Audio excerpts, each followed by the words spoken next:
Azizlar, boyagi Kia Sportage hozir Freon zapravka qildik. Mana natija. 0 dan pastga tushyapti. Endi hay оборот berib turibmiz mana. Salomat bo'lingizlar.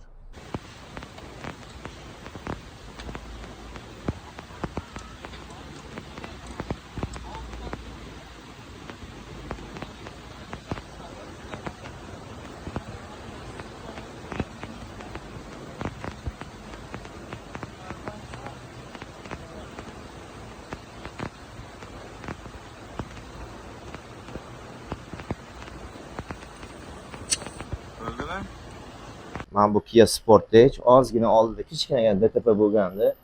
Mana bu radiator, konditsioner radiatorini svarka qildik va hozir buni vakuum jarayoni, vakuumdan keyin xudo xohlasa Freon urib beramiz chiroyli qilib.